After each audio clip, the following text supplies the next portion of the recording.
This is the new Mini Aceman, their mid-sized Mini. This is probably going to be Mini's best seller, and in this review I'm going to find out if that is going to be the case. Mini did a lot of things in the last couple of years. They showed their new design language, and the new Mini Aceman of course follows suit. Look at the LED headlights. I absolutely love them. The front is really flat, and this pan black plastic will scratch super easily. You see there in the front you have the John Cooper Works, and that is a special edition of this car. More power, a little bit extra details. We'll talk about that later on. Mini is another car manufacturer that has not tried to make a luggage compartment here in the front. Instead we have an engine, of course a lot of wires, and easily located reservoirs to fill them up. But other than that, it is simple. There's nothing special to talk about other than the power. So this is the John Cooper Works, meaning 250-260 horsepower. In the E model, the Aceman E, you get about 180. In the SE, you get about 210-220 horsepower. The Mini Aceman is not a sports car, but it has hips like a sports car, and that is these hips. Because the upper part here is moved so far inwards for the air to move smoothly around the rear. Really aggressive angles on this rear here. And that's just for better dynamic, better range. Speaking of the range, the top model with the big 54.2 kilowatt hour battery should give you 406 kilometer of range. We need to talk about the British heritage because there's not that much left in it. In the previous Minis you had a lot of the British flag around the car. Not in this new Aceman though, but you can find it here on the rear lights. And when you use the blinker, that will fill up, creating the whole flag. Let's check the luggage space of this Mini Aceman, and it is only 300 liters. Good or bad, well, it's a small car, so let's say it's okay. But this lip, it's a wall, which makes it quite difficult to put stuff in and out because you have to lift them quite high. There's one thing that I should talk about, and that is the charging. Slow charging up to 11 kilowatt. The fast charging in this S model gives you up to 95 kilowatt. In the lower regular model you get about 75. Sitting acceptably in the front means that I have kinda enough knee space and an okay amount of foot space. I do fit, especially with my head, which I was not expecting at all. It is quite dark in here, especially in the rear, but you do have some metals on the sides, and you have two USB-C plugs. Nothing special, but you do fit, and I think that is the most important part. I think that this interior is one of the coolest and one of the most unique interiors on the market right now. There are of course some design cues from the previous Mini models. One of them is the round infotainment screen.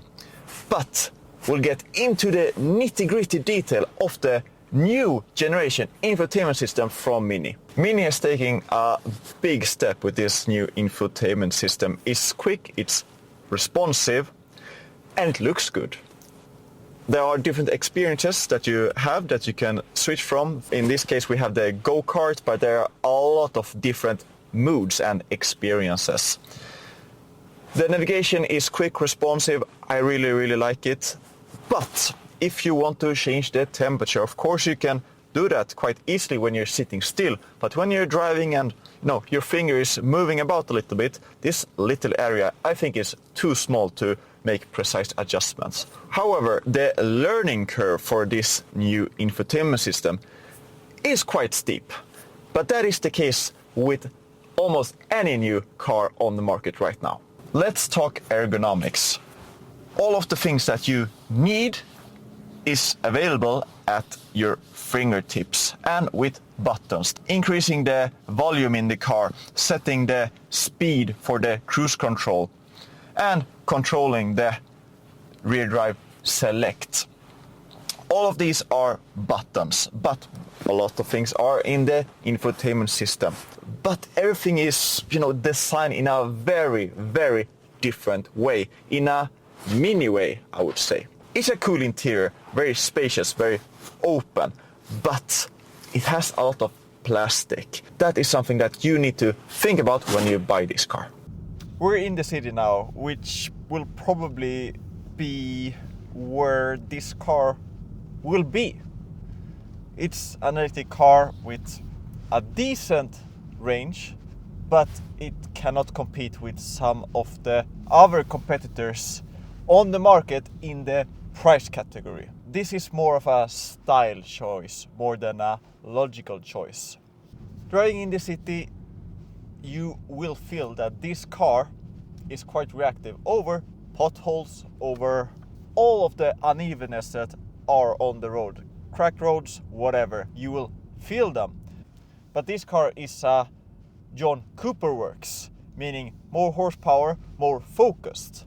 In an Aceman that weighs about 1.8 tons. Well, a Mini weighing that much might be contradictory, but that is what we have with electric cars, right?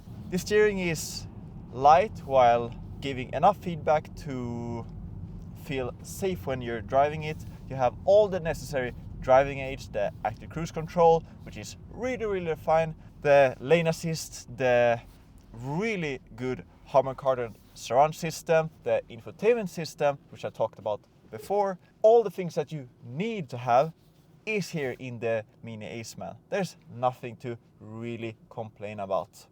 And I think that is something that I need to push really hard on, because many new electric cars, many new general ICE cars, they're not done when they are launched. There are some fine-tuning needed to be done before they are good enough. This is good enough from the beginning, I think. But it is a smaller car, a more tightly packaged car. You feel that when you sit inside, and you definitely feel it when you drive it, in a good way. And if you're valuing driver experience, driver enjoyment, and you want an electric car, well, the Mini Aceman stands out in that aspect. The Mini Aceman E, the base model, costs about 35,000 euro. Jumping up to the SE, more horsepower, but also, most importantly, more range, you pay about 40,000 euro. If you go for this, the max out John Cooper works, then you're paying close to 50,000 euro.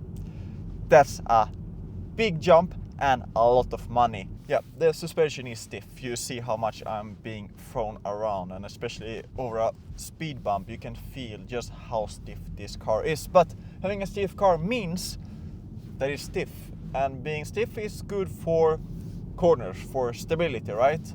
Well, this is the John Cooper Works edition or version or model. So if I switch my experience from core to go-kart, this is the most powerful electric Mini that we have currently, that's for sure. But being put through only the front wheels means that we have a lot of wheel spin, especially when the traction control is turned off. When the traction control is turned on, the traction control light is flashing for its life. How do I conclude my review of the new Mini Aceman? Well, it's an extremely cool car. It's the next chapter for a Mini as well, but it's an expensive car. A statement piece in many ways. And I think people might buy this because it looks good rather than having the best specs, the best range, the best size, because it doesn't. But it has enough redeeming qualities that makes you want to buy it. It does not become a hassle to buy and use this car. It will work. If you like something unique, something cool, something mini, well, the new Mini Aceman all electric is definitely the car for you.